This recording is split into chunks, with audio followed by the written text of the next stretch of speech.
देखो, आज की डेट में ये सबसे बड़ा फैक्ट है। हमारे माँ बाप ने तो नौकरी कर ली, पर हम पूरी जिंदगी नौकरी को नहीं दे सकते। 8 साल या 10 साल या मैक्स 15 साल, इसके बाद हम सबको कहीं ना कहीं लाइफ में फाइनेंशियल फ्रीडम चाहिए, जिसके लिए आपको फ्रीडम नंबर सेट करना होगा और अपनी इनकम को ऐसे मैनेज करना होगा कि सभी चीजें सही तरीके से बैलेंस्ड हो जाएं। और इस बैलेंस के लिए आपको यूज करना होगा step number 2, use wealth bucket strategy. क्या है ना, सिर्फ नंबर डिसाइड कर लेने से, किताबें पढ़ लेने से फाइनेंशियल फ्रीडम अच्छी की जा सकती तो लाइफ कितनी आसान होती ना। पर अफसोस ऐसा नहीं है। आज की डेट में लोग सोचते हैं ज्यादा पैसा कमा लो तो फाइनेंशियल प्रॉब्लम खत्म हो जाएगी। देखो, प्रॉब्लम पैसा कम होने से नहीं है, पैसों का मैनेजमेंट ना होना की वजह से आती है। इसलिए जरूरी है कि आप जो भी जितना पैसा अर्न कर रहे हो उसे अलग अलग बकेट्स में डिवाइड कर दो। इनको वेल्थ बकेट भी कहा जाता है। यानी एक ऐसी फाइनेंशियल स्ट्रेटजी है जो सिखाती है कि आपको अपने पैसों को अलग अलग कैटेगरी में रखना चाहिए ताकि स्टेबिलिटी और ग्रोथ दोनों एक साथ मेंटेन हो सके। तो इस वेल्थ बकेट में आपको टोटल 4 बकेट बनाने होते हैं। तो सबसे पहला बकेट आता है एसेंशियल बकेट। ये वो बकेट है जिसमें आपकी डेली लाइफ की जरूरतों का सारा पैसा आता है, जिसमें रेंट, इलेक्ट्रिसिटी, खाना पना, ट्रांसपोर्ट और बेसिक नीड्स आती है। इस बकेट का काम है आपकी नॉर्मल लाइफस्टाइल को सही पेस पर चलाना, ताकि आप बिना किसी स्ट्रेस के काम कर सको। इंडिया में ज्यादातर मिडिल क्लास लोग अपनी इनकम का 80 से 90 पर पैसा सिर्फ इस बकेट में खर्च कर देते हैं, जो इंस्टेबिलिटी का सबसे बड़ा कारण है। लोगों को लगता है कि सब जरूरी है, इसलिए सब यहीं उड़ा देते हैं। और ऐसा करने ने से आपकी लाइफ के अगले 40 साल तो क्या, 60 साल भी रिटायरमेंट प्लान नहीं कर पाओगे। इसलिए एसेंशियल बकेट के लिए 60 पर मैक्सिमम होना चाहिए। इसके बाद अगला बकेट आता है इन्वेस्टमेंट एंड ग्रोथ बकेट, कमाना और सेव करना। तो ठीक है, पर जब बात आती है इन्वेस्ट करने की, तो आधी से ज्यादा जनता इन्वेस्टमेंट को इंपॉर्टेंस नहीं देती। इन्फ्लेशन धीरे धीरे आपका रखा पैसा निकल जाएगा। इसीलिए अपनी इनकम का 20 पर आपको इन्वेस्टमेंट और ग्रोथ बकेट में डालना है, जिसको आप stocks, mutual fund, ETF, bond कहीं पर भी इन्वेस्ट कर सकते हो। इन्वेस्ट करने के बाद अगला बकेट जो आपको फील करना है वो है इमरजेंसी बकेट। पूरे इंडिया में सिर्फ 18 पर ऐसे मिडिल क्लास लोग हैं जिनके पास इमरजेंसी के लिए प्रॉपर फंड होते हैं, और एक मेडिकल या सीरियस इमरजेंसी हमें लोन लेने पर मजबूर कर देती है। इसलिए अपनी इनकम का 10 पर आपको अपने इमरजेंसी फंड के लिए रखना है। इस फंड में आपको 3 से 6 महीने तक का खर्चा सेव करके रखना चाहिए, ताकि आप किसी भी इमरजेंसी सिचुएशन से सही से डील कर पाओ। अब अब अगला बकेट आता है the extra bucket for fun and learning. अब देखो, पैसे का मकसद सिर्फ कमाना और सेव करना नहीं, बल्कि लाइफ को बेटर बनाना है। इसलिए अपनी इनकम का रेस्ट 10 पर आपको लाइफ एक्सपीरियंस, नई लर्निंग्स और कुछ प्रोडक्टिव करने पर स्पेंड करना चाहिए। तो मनी माइंडसेट बनाने के बाद सभी बकेट्स को फिल करने पर ध्यान दो। पर सभी बकेट्स के लिए पैसा भी तो होना चाहिए ना, इसलिए follow the next step, step number 3, diversify your earnings. चलो, सबसे पहले मुझे एक सवाल का जवाब दो। क्या आप लोगों ने कभी एक टायर वाली साइकिल, स्कूटर या बाइक चलाई है? नहीं ना। तो जब सवाल आता है इनकम सोर्स का, तो आप सिर्फ अपनी प्राइवेट जॉब के भरोसे क्यों बैठे रहते हो? देखो, अगर आप सोचते हो कि जॉब के साथ कुछ नहीं किया जा सकता, सैलरी से काम चल रहा है, तो कुछ और क्यों करना? तो आप लाइफ में कभी भी फाइनेंशियल फ्री नहीं बन पाओगे। इसलिए जरूरत है मल्टीपल इनकम सोर्स बनाने की। और आज की डिजिटल दुनिया तो ऐसी है जहां आप अपनी फाइनेंशियल साइकिल में एक नहीं, बल्कि 2-3 कितने भी टायर ऐड कर सकते हो और अपनी फाइनेंशियल साइकिल को और भी ज्यादा स्टेबल बना सकते हो।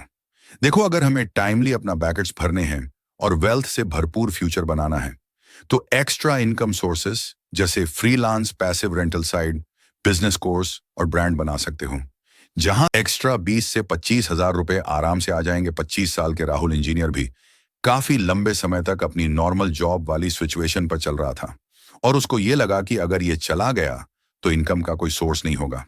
इसलिए उसने वीडियो एडिटिंग सीखी और जॉब के बाद रेगुलरली वीडियो एडिटिंग करता।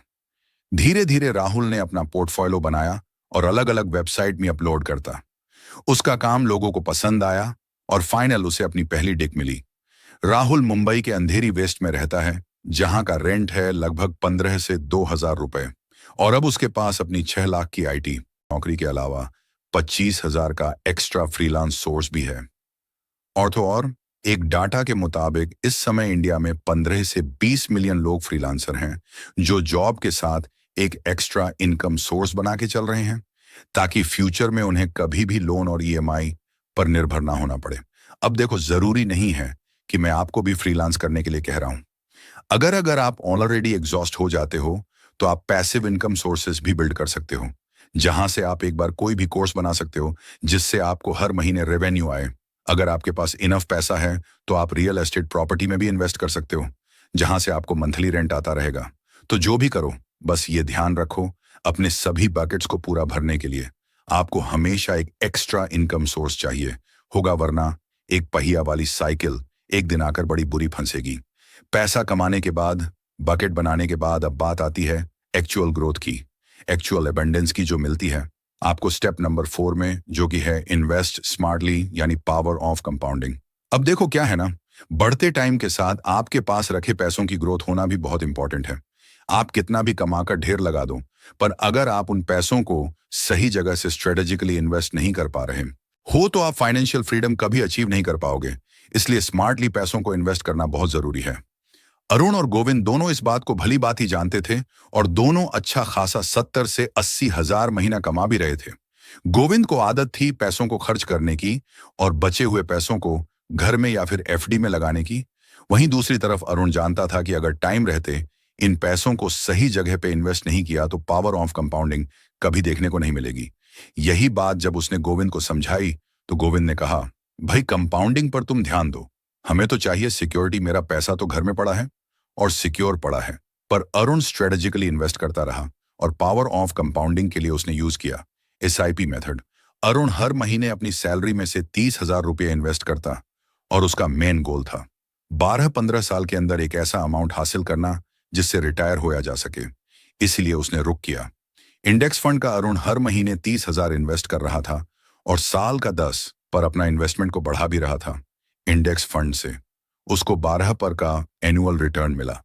अब आप यहां देख ही सकते हो कि अरुण के पास 10 साल बाद 1 करोड़ हो चुके होंगे और मात्र 12 साल के अंदर अंदर वो एक ऐसा ड्रीम अमाउंट अचीव कर चुका होगा जहां से वो आराम से रिटायरमेंट भी सो सकता है। वहीं दूसरी तरफ गोविंद जिसका पैसा घरों में और बैंक में रखा हुआ था, वो कभी इतनी सिग्निफिकेंट वेल्थ अचीव नहीं कर पाएगा, क्योंकि उसके पैसों पर इन्फ्लेशन नाम का दीमक लग चुका है और उसका सारा पैसा खत्म होता जा रहा है।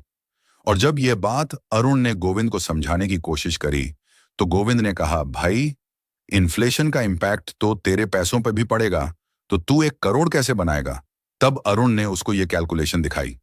अरुण ने बताया कि भाई देख, मेरे पैसों को भी इन्फ्लेशन की मार झेलनी पड़ेगी, इसलिए मैं टाइम के साथ साथ ये इन्वेस्टमेंट प्लान बना रहा हूं जिसमें मैं 50,000 महीना इन्वेस्ट करूंगा और 6 पर इन्फ्लेशन के बाद भी मैं 1 करोड़ आराम से बना लूंगा।